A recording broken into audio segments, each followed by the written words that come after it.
So, what if you could invest in real estate the way that it doesn't only build wealth but also aligns with your values? What if there was a way that you could grow your income and at the same time stay true to ethical, community-driven investment principles? Today, we have someone that does exactly that. Fahad, I'm very, very excited to have you here. You are the founder and CEO of King's Private Equity Group, a Houston-based real estate development and investment firm, and you specialize in halal and Sharia-compliant opportunities. Fahad, thank you for being here. Thank you so much, Ahmed. I really, really appreciate it. Super excited to be here. I'm a big fan of yours, and Thank you. you have done such an amazing job bringing so many different founders and entrepreneurs and operators here just to be included. I'm excited. I appreciate that, but really I am the DJ. The people who are dancing and making the show are the entrepreneurs themselves. I just put the music. So I'm Definitely. very happy to have you here. And right before starting, you were telling me about the importance of, investing with principle. But I wanna understand your journey. I saw your stuff on YouTube. Very, very, it touched my heart. It touches like fibers. Tell us how you started. Yeah, definitely. Yes, right before this, we were talking a little bit about the journey, and I think it is exactly that. For all of us, none of us, especially in business or real estate or investing, we don't have everything figured out on day one. Far from it, right? It's a who I am and who you are today. It's a culmination of 10, 15, 20 years of life experience, work experience, education, networking, all that stuff. So, yes, a lot of the things that we're doing today here at King's Private Equity Group, it's a process, and we didn't get here quickly. It's not an overnight success, but we're excited about where we're going to go.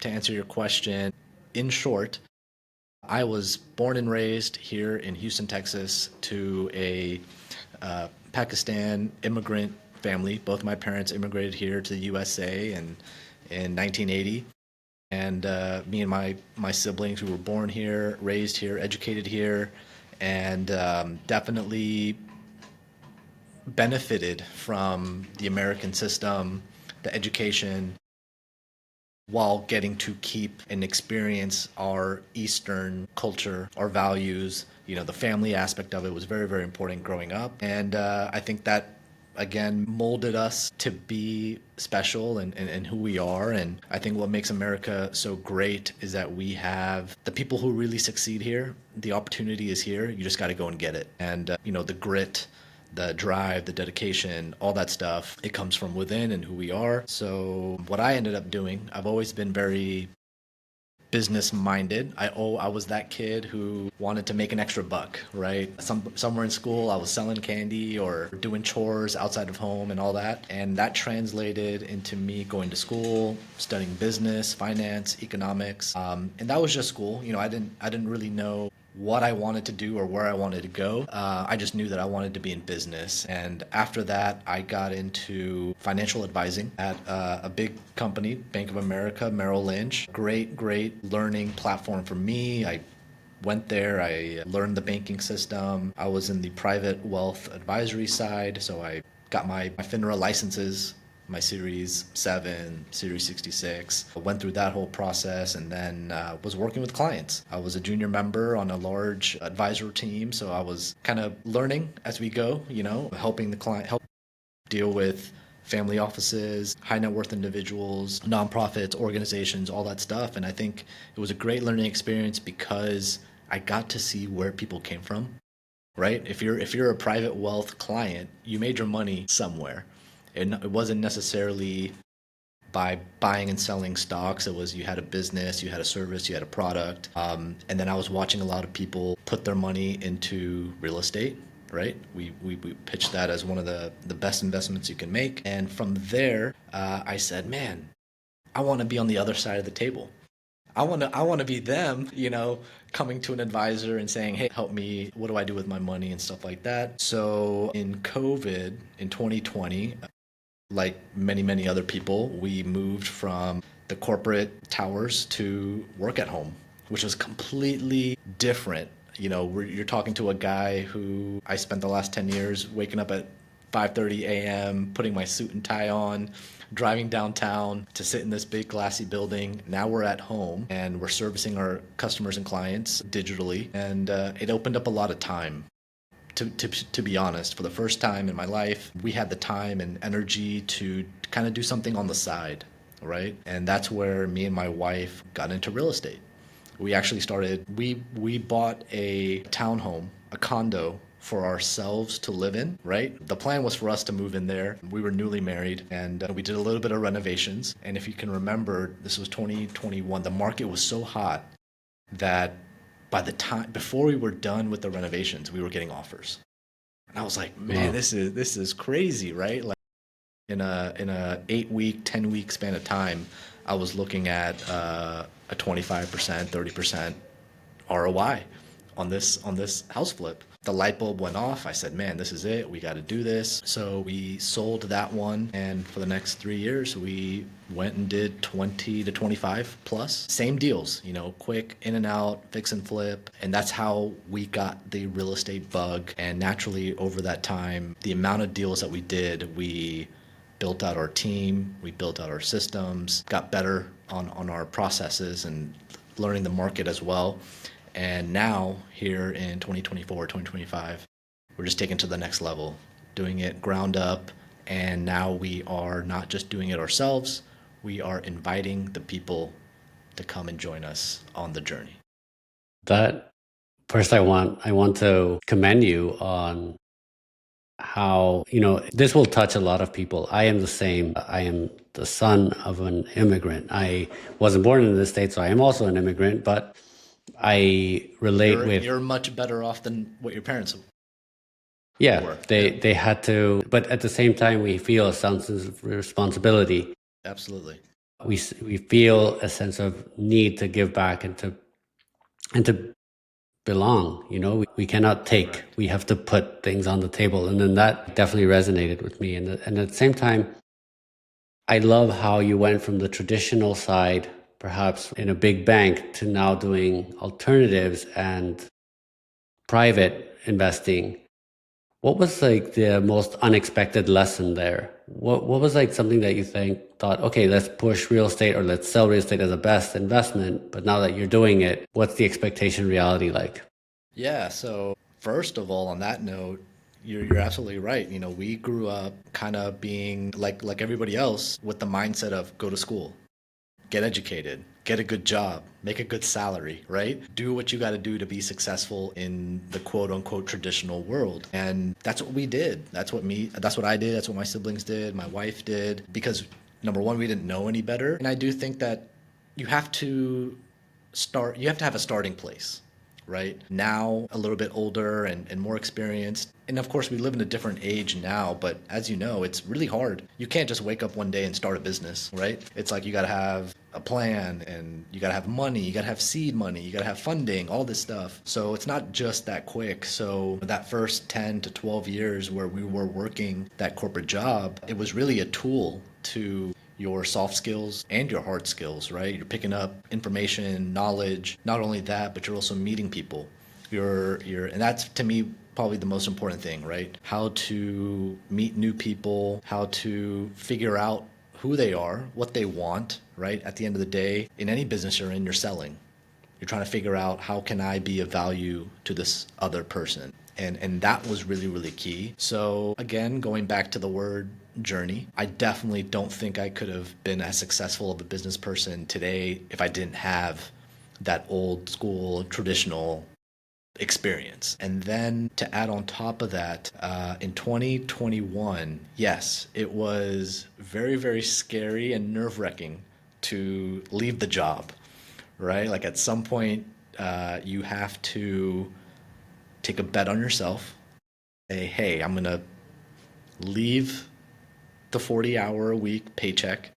I'm going to put all my chips onto this business and hopefully, knock on wood, it works out, right? I think for me, I'll speak for myself, a big part of that was I have a wonderful partner in my wife. So without, her support emotionally, mentally, financially, it makes it really, really tough. Business is not a venture that you necessarily go at it alone. It takes a group, takes a village. Yeah, but that all that being said, there were definitely challenges, there were definitely obstacles, definitely low moments. I'm not sitting here saying everything was great and peachy from day one. Yeah, I guess a lot of people have expectations that I want to start my own business, I want to make my own money, I'm going to be super successful. Yes, of course, you can be, and hopefully you will be. But with being an entrepreneur, it comes with a lot of stress, a lot of pressure. You're worried about 100 different things, and especially if you're the founder or that CEO, president position, you got to be the jack of all trades. Every department, every line of business is coming to you, and you may not know the answers, but you got to figure it out. Spoken like a true entrepreneur. It's going from working in a huge corporation. There's always a department of this, department of that. Yeah. In entrepreneurship, it's you, yourself, and I. It's like, how do you solve? How do you make sure that everything is compliant? And a lot of the times you don't know. It's a very daunting thing. So even though you were prepared, you had your licenses, you had your career, your successful career. Now that you went into business, you had to learn everything again, or everything was new. What you knew, it was only like maybe 10% or 15%. Yeah, well, I And mean, then like just to put some context to that, when I had my job, I was a financial advisor, right? Like, so I knew my role. I knew investment, I knew how to service a client, how to do all that. I didn't know anything about legal or marketing or HR or any of that stuff. That was handled by somebody else. Being the business owner, you gotta know all that stuff, or surround yourself with the people who are experts in that arena, and that's when we get into like hiring and scaling up and making a team, right? Because yeah, it's next to impossible for anybody to know everything. it just doesn't work. And I think what you just said is great. It's like it takes a village. No man is their island. This is things that entrepreneurs need to hear. You cannot become a more skilled person. Right. You can only go deeper and deeper into your craft, but then when you work with somebody else that also went deep, that's when there's success. Like I don't subscribe to the knowledge or to the concept of an entrepreneur needs to be an accountant, a marketer, a finance advisor, a real estate broker. It just doesn't work. And there's a lot of people like that like they just put so much things on their backpack, and then when you ask them what do you do, they can't answer because they're completely jumbled. Yeah. Now that we know a little bit more about your background, let's talk about what inspired you to make, or what makes King's Private Equity Group unique. What inspired you to focus on halal and Sharia compliant real estate investing? Right. So great question.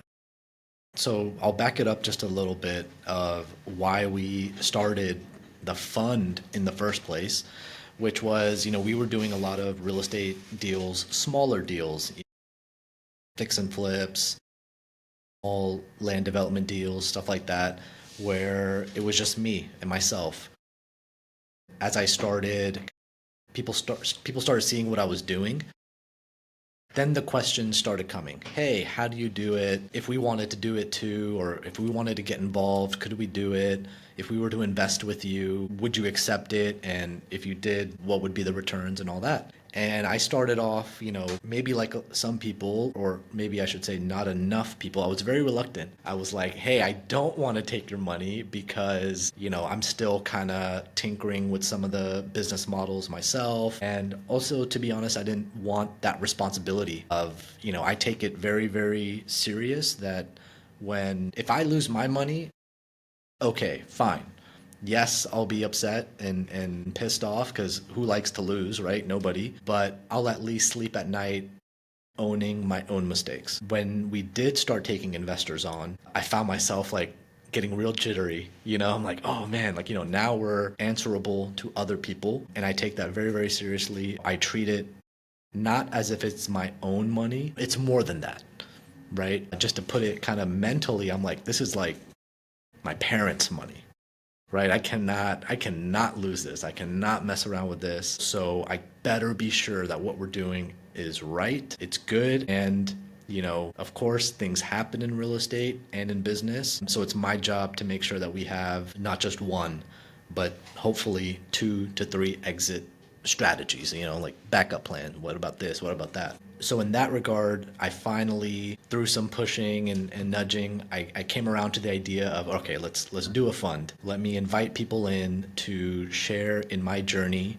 There was a lot of people, like even my peers and others who were like, hey, we want to do what you're doing. We want to grow the way that you're growing. We are not necessarily comfortable or in the place yet where we're ready to leave our jobs, but the 4Ks aren't cutting it, or that's a very, very small piece of the pie. The high yield savings accounts aren't cutting it. It's just a small little, a couple of pennies, a couple of dollars here and there. What can we really do to move the needle? And I think we're the generation that's like, we want to retire quickly. Although I use the word quickly, I'm like careful with that. Nothing is quick. Everything takes time, but we can definitely speed up the timeline a little bit. So that was kind of the idea to create the fund, to do what I do, but give the benefit to other people as well, and we can scale up. And a big part of creating the fund was knowing that in order for me to scale, I need to make my team bigger. So what I ended up doing was bringing on 2 partners, one of them being the broker, right? The guy who was helping me do all the acquisitions, find the deals, help me underwrite the deals, do the pro formas, all that stuff. And then the second big component was the partner, the general contractor, the architect engineer, somebody who can actually manage the physical execution of the project, because that's, of course, a huge piece of it.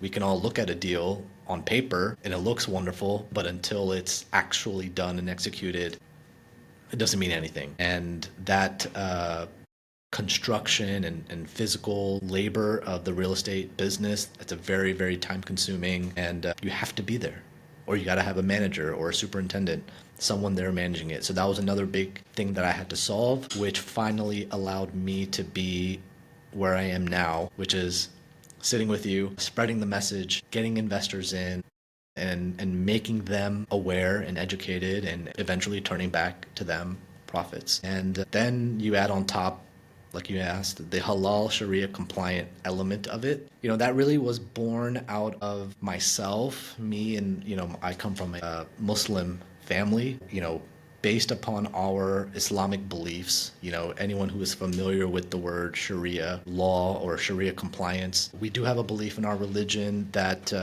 no interest, no loans, no debt, right? That concept of doing everything on an all cash basis, it's really, really hard, like, to do, right? You have to remember, not to get too religious or philosophical. This was something that was written or created back in the Middle Ages or back in the 600s, right? There was no banking back then. There was no institutional lending back then. So to take those ideas and implement them in 2025 in the world that we live in, it's really, really hard. It's complicated. There's a lot of hurdles to go about it. And most of the time here in the western part of the world, the USA, it's just not available. So hence the people, they just don't do it, right? Not necessarily because they choose not to, but because it's just not an option, right? And so in that way, that kind of touches upon the feel-good, ethical values way of doing it. But at the same time, as an investor, as a consumer in today's market, it's all competitive, right? Yes, we want to be values driven and we want to be ethical, but we also don't want to sacrifice our returns, right? Like if I told you, hey, we can do this investment ethically and morally right, but it's going to cost you 10% in your return or something like that. Now you're creating doubt, or you're creating a situation where somebody has to pick which way to go, right? The way we came about choosing to go halal and Sharia compliant was because we figured out as a team that we can produce and generate results and ROI and IRR on an equal basis to what traditional equity funds and traditional syndication groups out there are doing. So if we can match them but do it our way, why not? Right? And it opens up the door. When you look at it, what we're doing, how we're doing it, it actually is proven to be a safer, less riskier, and in the end, I believe, more profitable way of doing it. So hence, that's what we're doing. That's how we're unique. That's how we're different. I just want to share this idea and get people in. I want to commend you first for being brave and taking Yeah.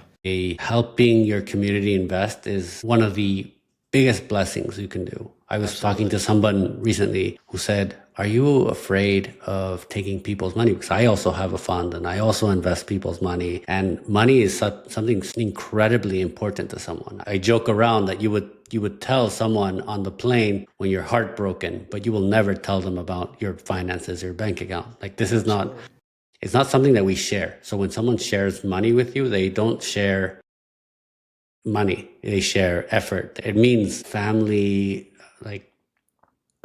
family wealth. It means there's so much value packed in money, and it means so much and different things to different people. So that is an incredibly hard thing to do. And when there's that in the community benefits, because if you're able to allocate it correctly, you can elevate everyone's lives. And then the second part, you have many differentiators. You just mentioned a broker that can get you deals, that can underwrite them, a internal GC, which is someone that can help you execute those business plans, so that when you look at a deal, it's not in the air when you say, "Oh, will it cost us $10,000 a unit or Yeah. 20,000?" It's like it's not like let me just kind of estimate. It's more like, "Hey, what are you doing this currently? Who are your subcontractors? Can we get this at a lower basis so that we can make an IRR or that we can make a return?" And something that I really like about Sharia compliance is a lot of returns are financially engineered. For those who don't know, this is something that inside our industry, in every industry, in private equity, there's a lot of financial modeling and engineering that goes into creating returns. How much you lever, how much you don't lever, how do you build your capital stack, how are you going to get more debt as the project progresses, at what rates. You can do a lot of things to make things look better. Sharia, I don't want to say that it's old, like you said, it was like, this is 1,000-year-old law, but it's what does the project produce? It's the sometimes you can have a negative returning project unlevered having a positive return to investors because of leverage. Yeah. And that is, to my point of view, a very dangerous slippery slope. Because if you depend on rates, if you depend on leverage to make money, you're making money on money, which is what violates the Sharia law, right? Right. But at the same time, if you don't look at it the moral side, you look at it the technical side. Mm-hmm. That's where for us, it's a no-no. And it's not for morality. It's more for, capital protection. It's like, I don't want to put my capital at risk, or I don't want to fabricate returns based on only a credit strategy. I want to see how much value I am creating from the asset itself. And if it's a positive, let's say 10% return with leverage, that can become 20, that can become more. Absolutely. So I am interested to know, like, how does else the Sharia compliant investing differ from traditional real estate investment models? And you also mentioned that you want to go head to head. How do you do that? Yeah. So really, at the core of it, I think uh, Sharia compliance kind of takes things back. It's like hitting the reset button, right? Where we're going back to logical, common sense, ABC thinking. In today's world, 2025, as the years have gone on, as the generations have gone, things have just gotten really, really complicated, right? Being in the finance industry, debt stacks, capital stacks, waterfalls, all these structures, it's like, it's so convoluted that even as an operator, you could have a hard time explaining it to somebody unless you take a pitch deck and you rehearse it for 3 hours at a time because you're nervous about an upcoming meeting. I'm like, something's wrong, right? For me, if I can't sit across from somebody and explain my deal to them in plain English in 5 minutes and the light bulb goes off for them, then what am I doing, right? Like, I always want to put myself in the investor's shoes. So that's how I think that what we're doing is just getting back to basics, right? So, Sharia compliance, primarily what we're talking about is no loans, no interest, no leverage. That's the financial aspect of it. We don't talk about the other parts because of what we do in real estate, but the other component of Sharia compliance is not doing anything that is involved in alcohol or drugs, tobacco, gambling, pornography, you know, industries that are considered not morally correct. So, if we were in the business of doing other businesses, we would also X out those opportunities as well. We do real estate, so we don't have that concern. For us, it's very, very, very black and white. So the way that we apply Sharia law in our business in real estate is simply we fund our deals 100% cash equity. That's it. No loans, no debt. We have a very, very simple fee structure and profit share, and that's it. The pie is divvied up amongst the people who actually invested in the deal. So, another point that you brought up, which was really, really good, was I've been on the other side, right? Like, I've been the solo investor. I was doing my fix and flips deals, right? And as the investor, I was the one, you can imagine how painful it is when I'm the one putting up my money, I'm taking all the risk, and at the end of the deal, there's so many people involved in a deal, right? There's brokers, there's realtors, there's lawyers, there's title agents, there's contractors, and everybody. Everybody at the end of the day, there's lenders too, right? At the end of the day, everybody gets paid first. We, as the investors or operators, we get paid last. Why do you think that is, right? Like, is that fair, right? Like, our returns get diluted, but after we make sure everybody else gets paid. Nobody is incentivized the way that we are. So I wanted to also change that dynamic, right? So in my partners, right, I brought the agent and broker in-house. I brought the general contractor in-house. What does that do? All of a sudden now, as an operator, when I have a deal, I know that my agent is getting me the best deal possible. They're not negotiating for me based upon what their commission is going to be, right? They're finding me the best deals possible. Also on the resale, right? They're selling, they're incentivized to sell because it's their profit in the deal as well, not just their 2%, 3% commission. The general contractor is incentivized because he's an owner in the company, in the deal. He's not just out there looking to charge the highest budget he can get away with, and if there's problems or whatever, hey, we just go to the client and ask for money back. No. He's equally incentivized to get all of the subs on time, on budget, underpriced probably, and warranted. So we're all incentivized. And all of this, myself, the broker, the contractor, we're doing this in service of the investors, right? And the last piece of it is, you touched upon it, the finance, the lending part. You can imagine that, for instance, if we were to take a loan and do a lending deal, we end up paying, let's say, somewhere around 10 to 15% to the lender. And that's a mix of origination, loan points, plus interest payments, and any other underwriting, legal fees, and stuff like that. That 15% is going to somebody else as a servicing provider, right? That lender is giving us somebody else's money taking 2 to 3 to 4% from us and maybe giving 10% back to the actual cash investors, right? So they've sliced off a third of the pie for themselves, just as middlemen, just as brokers, right? Rightfully so, they should get paid for it. With us, when we do deals all cash, we cut out that middleman. And that extra 3, 4, 5%, if we can give that back to the actual investors, that's how our ROI gets moved up at the level of other equity funds and sometimes even higher because we don't have those entrance and exit fees. We don't have those origination points. We don't have monthly interest payments back to the lender or anything like that. We are simply operating on value. Based on what we enter and exit and everything in between, we're keeping it for ourselves. It's definitely compelling when you say that the financial industry is over complicated. It can take years and perhaps you never stop learning because once you understand something, there's a new thing out or a new law Right. or a new way of doing things.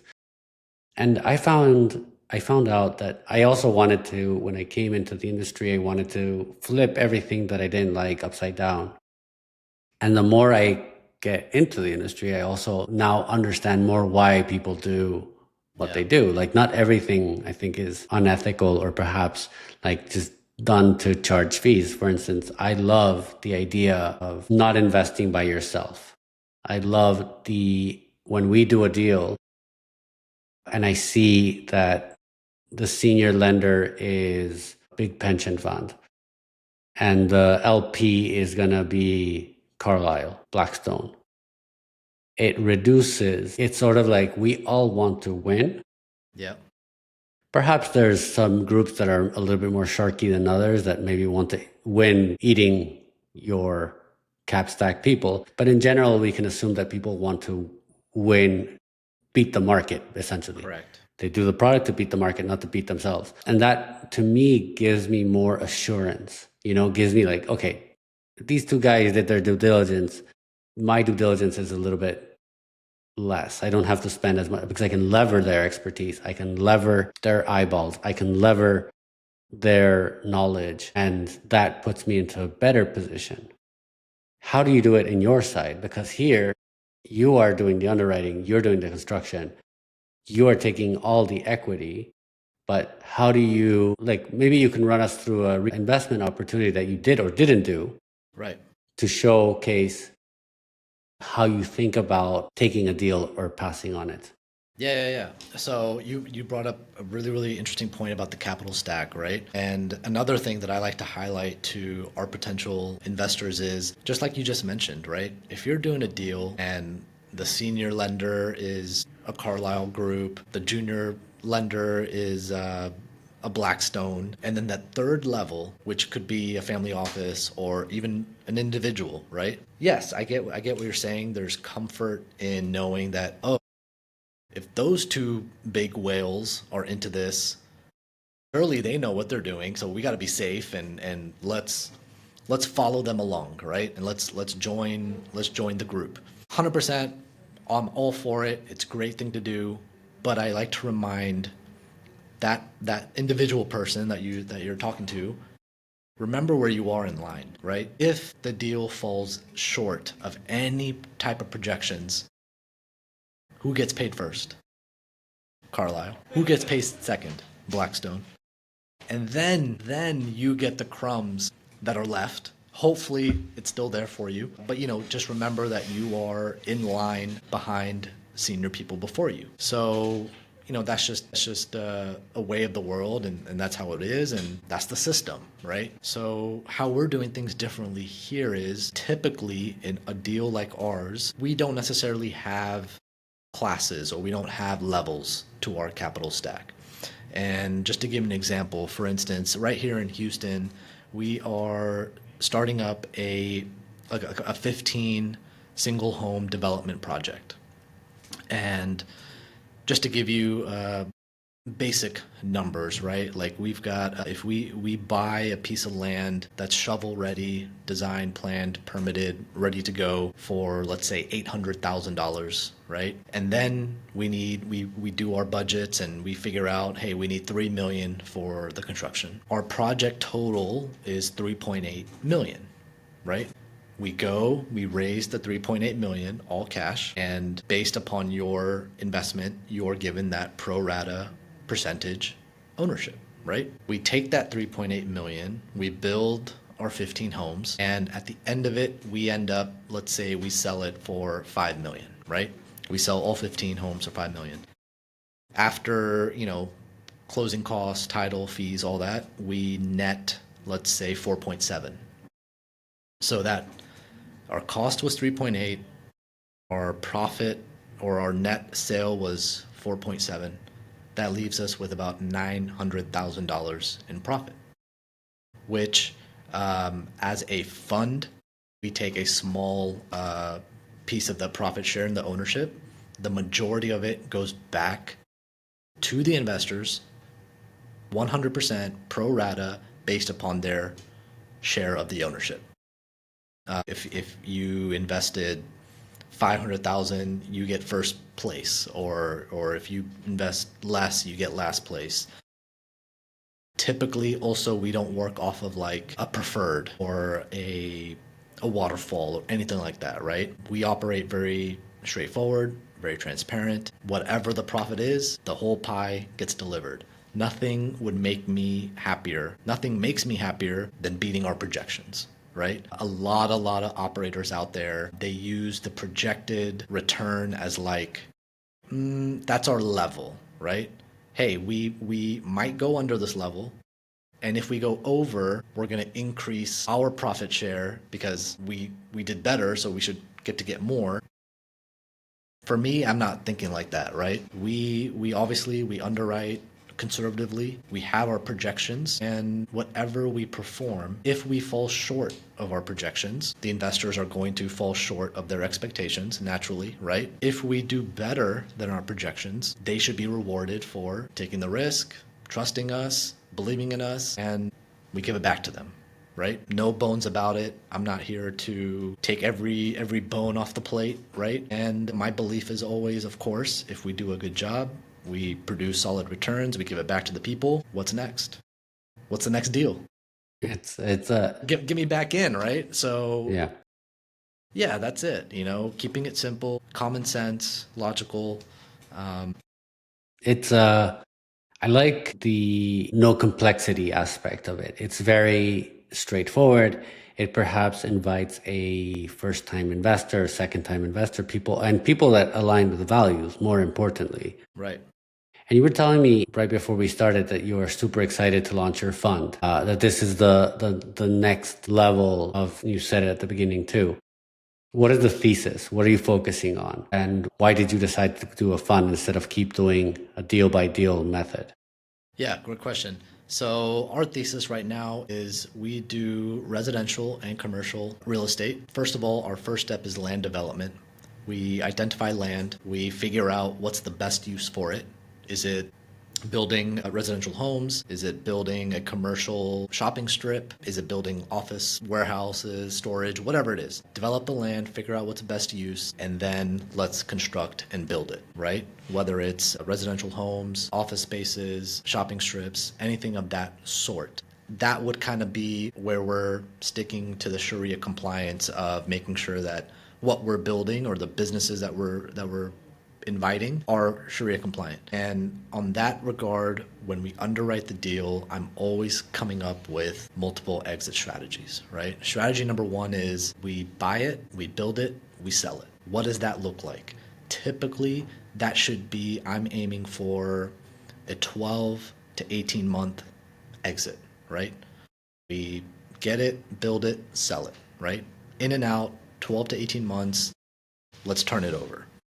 The second option is it a rental? Is it a cash flowing opportunity, right? If it's multifamily or if it's office space, retail space, whatever it is, okay, what does that look like? Let's say we do a 3-year or 4-year projection. Year one, we are building it, so there's no cash flow in year one. But in year two, if we start cash flowing it, we fully lease it up. What do the returns look like there? So that's our company's thesis. That's what we're looking for, those types of opportunities. Typically here in the Texas area, because at this point for construction, it's very, very much boots on the ground type of thing, right? In order for us to really control costs, control timelines, and control delivery, it's got to be within our physical purview, right? So our partner and our site superintendents and managers are on site, if not every day, then every other day. Definitely having multiple check-ins every single week. No job site goes unsupervised to make sure that we're getting things done. So right now in Texas, residential, commercial deals ranging anywhere from 12 to 36-month deals. So yeah, in the way that we underwrite the deals on a build and sell exit, we're targeting anywhere between 15 to 20% ROI back to the investors, right? That's going back to the investors. And without any debt or leverage, if we have a cash flowing opportunity in rent, it should be in the 7 to 9% cash on cash return. Cap rate, you should say, yeah. Well, another way to say it is yield on cost, because Correct. your cost is, you don't have any interest expenses or anything. So you're building to a 7 or a 9 in a residential or commercial. Correct. And as I understand it, the success of a fund like this is based on keeping your cost low. There is That's why a, we're in house. That's why everything's in house. Yeah. yeah, that's the differentiator. And it's not necessarily, I don't think as, this isn't a, because you are a Muslim and you believe in Sharia that you should do it. It's more like, look at these fundamentals that make sense. At least the one that jumps to me is That's my a goal. low cost fund. That's my goal, right? Obviously, I started this because there was a need within my community, within my folks. But the more and more I looked at it, it just became more clear that hey, if you take out the words Sharia compliant and halal, and you just looked at it on a deal basis, on the numbers, the returns, all of that, I welcome anybody to come and poke holes in our deals and in our underwriting and our performers. I don't think there is any. It's just building value at cost and transparently giving it back to the people. I like it. It's definitely different. I do believe the American system, traditional, the way that real estate operates is with debt. It's just how it's always been done. But as an entrepreneur that you are, you said, hey, why don't we just flip it and do it another way? Well, like, the another component to this, right, is we have become so I want to say dependent on the market environments, right? When the market environment dictates your decision making financially, you're in a heap of trouble. And what do I mean by that? Is like, let's say I'm an operator and I'm fixing and flipping a property. I know that I bought the deal at a good price. I know that I renovated it or built it at a good price, and I know what my exit price should be based upon the market value. Now, what we can't control is time, right? The time between when we go on market and when a buyer comes in. That being said, every single month, every 30 days, I got a payment back to the lender. So every single month, 30 days, my profit margin is getting slightly cut more and more and more and more and more, right? So now, and I've been through this myself, I'm sitting on market for 60 days, 75, 90 days. Now I'm just like, just sell, just break even, right? Like, do what you got to do, lower the price. I just want to get out of this deal so I don't have to make payments anymore. And what that does is now you are making a decision based upon your debt, your lender.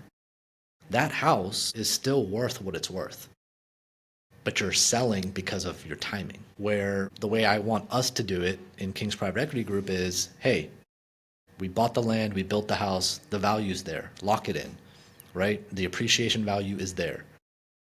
Let's say we're in a bad market environment, interest rates are high, we're not getting the offers that we want. Okay, fine. Rent it out. If people cannot buy homes, they still need somewhere to live.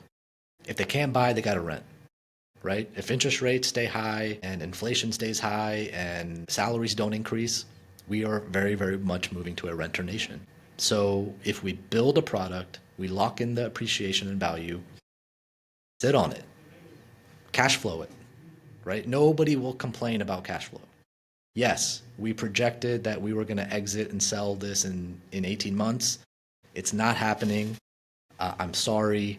It's going to take us another year. Let's wait. But in return, hey, here's a check every single month, right? Let me make it up to you. I'm going to pay you for your additional time. And when the market does turn, when the economy does come back, there eventually will be a right time to sell.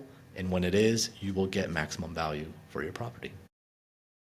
And all of that is possible when you hold all the cards in your hands and you're not beholden to a debtor or a lender. Absolutely. Fahad, this has been an incredible conversation. Where can people learn more about your work and connect with you? Yeah, absolutely. So website, come check us out, kingspeg.com. That's Kings, Kings, PEG, like private equity group.com. Hit the link there. You can find me on social media, Instagram, YouTube, my name, Fahad Siddiqi, at Fahad Siddiqi. Very simple. But yeah, reach out to us. We'd love to hear from you. And thank you, Ahmad. Really, really appreciate it. I recommend that people reach out. I think that operators that talk clearly are rare.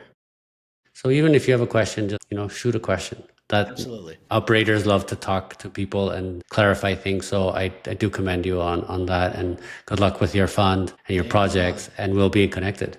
Thank you. And best of luck to you as well. I appreciate it. Thank you. Thank you again.